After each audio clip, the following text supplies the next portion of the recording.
Hello, my name is Mauricio del Villar. I'm a member of the Assembly of Unitierra, and I am happy to share with you today a little bit about the history of maize and what it means in the daily life of the communities and the culture of Mexico. Well, maize was domesticated around 12,000 years ago in the area of central Mexico, what was called Mesoamerica.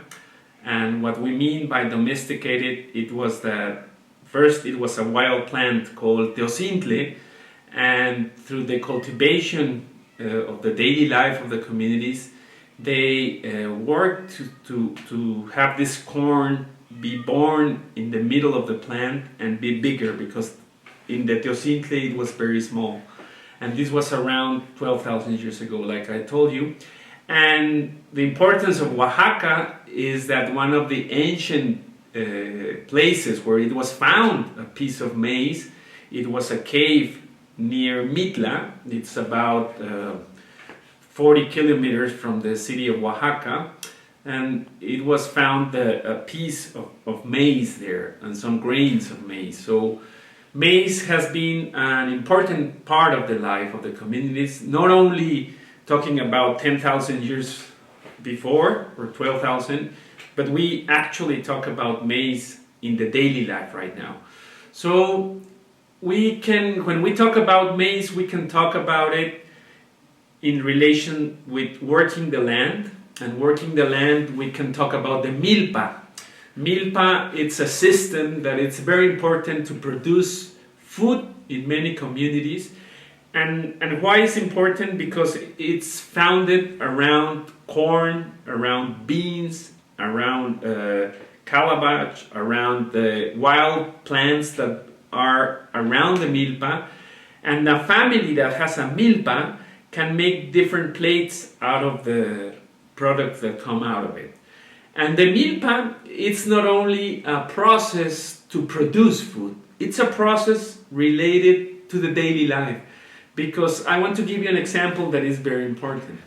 When many of the people that produce corn actually in a milpa, many of them are not only waiting to see how much are they going to harvest, they are also living the daily part of the milpa through the different months. They have to prepare the land, they have to plant the seed, they have to wait for the rain, they have to see how the corn is growing, if it has any other animals that are trying to eat, they have to take care of it.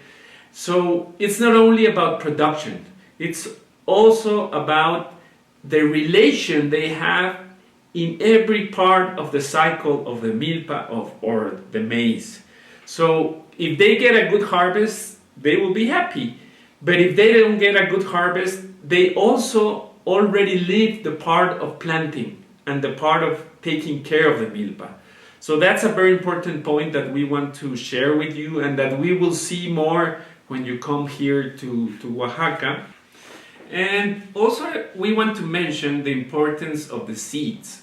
So like I told you, the communities through thousands of years, they have taken care of their seeds, and in every cycle what they do is that they choose the best corn they see, they keep that corn, they save it, and then next year when they are going to plant their new cycle, they use the same seeds. And that's an important thing, because what we have seen in the communities is that, for example, there is not only one seed for all the community. Each family keeps their own seeds. So that's a very important part of an autonomy of having their seed for every cycle. And on the other side, what we see in the food system is that the big companies are trying to take that seed, to modify the seed, to make transgenic out of the corn, and to control the seeds. So that's a big challenge that the communities are having to keep their seeds. And we can see that happening in many countries. For example, I want to put an example of countries in Africa where there is only one company that controls all the seeds that are planted. And many of those companies are associated with governments that keep the control. So every cycle, the communities have to buy a new seed because they cannot keep their seed, because since it's modified, it will not born if they plant that seed. So that's an important thing to share, how the communities keep their autonomy. And that takes us to the challenges we have here in Mexico right now, because we can see that there has been the evaluation of what it means to plant your food, and many of that devaluation comes from the educational system. What we can see in the schools and the universities is that the people that stay in their communities to plant their milpa, to keep their life related to the milpa, are seen like people who had not prospered, and that's the reason why they stay there. And here in Unitierra and in many communities of Oaxaca, we are talking about the people that stay in the community, the people that are planting food to survive and to live and to have their relations, are people that are worth it a lot, and are people that are keeping part of the culture in many of the communities. So we have to see that many of the production in the communities, it's starting to going down. For example, here in Mexico, 40% of the food in the whole country are still produced by the local producers and the communities. And if we want to see that number in the whole world, it's around 70%. So we still have a lot of hope to recover the production in the communities and show the young people the importance of having food, of planting food, and having your seeds that belong to the community, and don't wait until a big company controls your food. And that takes us to the final idea I want to close this video. We have seen in many talks governments and big organizers in, for example, the United Nations, that they talk about food security. We are not we don't see well the food security, because at the end, what it means is that someone is going to secure your food. A big government, a big company. So if I secure your food, you have food security. And we talk in Mexico and in many parts of Latin America about food sovereignty.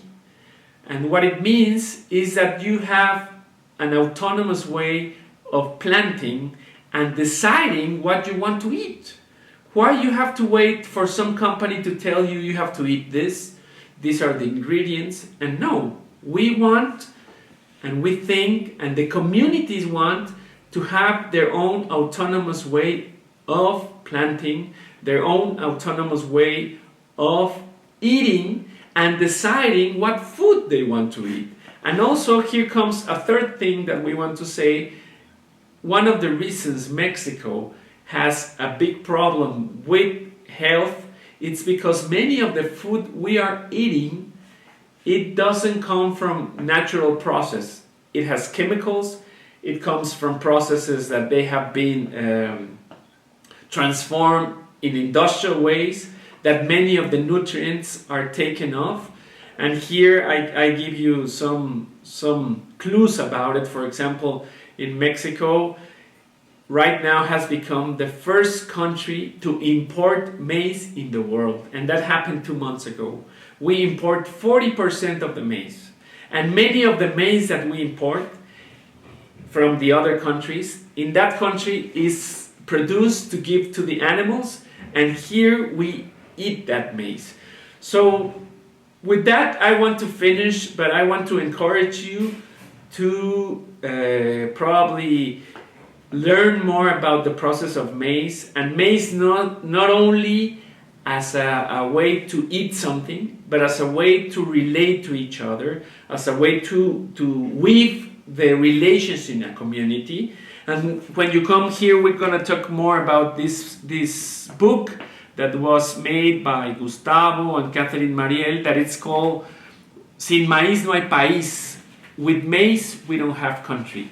So imagine the importance of this phrase that says, if we take maize out of the culture of Mexico, out of the culture of the communities in Mesoamerica, we take a big part of what it means to be Mexican. Yes, thank you. We'll see you soon.